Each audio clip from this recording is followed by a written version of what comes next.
അടുത്ത cation test ആണ്. ആദ്യത്തെ കാറ്റയോൺ അമോണിയം NH4+. അതിനെ ഐഡന്റിഫൈ ചെയ്യാനുള്ള ടെസ്റ്റ് സോഡിയം ഹൈഡ്രോക്സൈഡ് ടെസ്റ്റ്. അതിനുവേണ്ടി അല്പം സോഡിയം ഹൈഡ്രോക്സൈഡ് ടെസ്റ്റ് എടുക്കുക.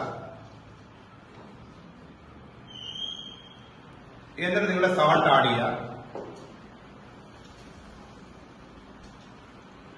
കുറച്ച് സാൾട്ട് വേണം ആഡ് ചെയ്ത് സ്മെല്ലെടുക്കാനായിട്ട്.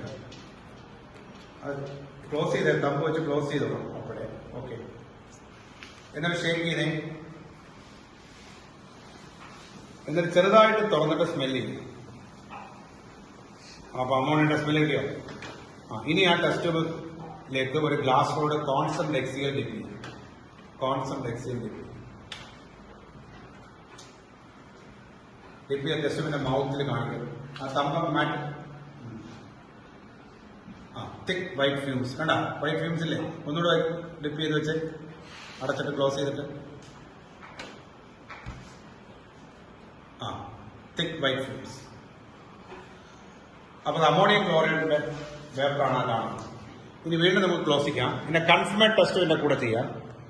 അതിലേക്ക് നെസ്ലേസ് റിയേജന്റ് ആഡ് ചെയ്യാം. Nessler's reagent drop by drop ആയിട്ട് ആഡ് ചെയ്യും. നെസ്ലേസ് റിയേജന്റ് അപ്പൊ ഒരു brown precipitate, chocolate brown precipitate add ചെയ്യും. ബ്രൗൺ ഷേക്ക് ചെയ്യണം. ഒരു അൺസ്റ്റേബിൾ പ്രസിപ്പിറ്റേറ്റ് ആണ്. That confirms the presence of ammonia. അപ്പോൾ നെസ്ലേസ് റിയേജന്റ് ടെസ്റ്റ് ആണ് കൺഫർമേറ്റ് test. Salt സൊല്യൂഷനിലേക്ക് Nessler's reagent add ചെയ്യുമ്പോൾ ബ്രൗൺ പ്രസിപ്പിറ്റേറ്റ് കിട്ടും. That indicates the presence of ammonia.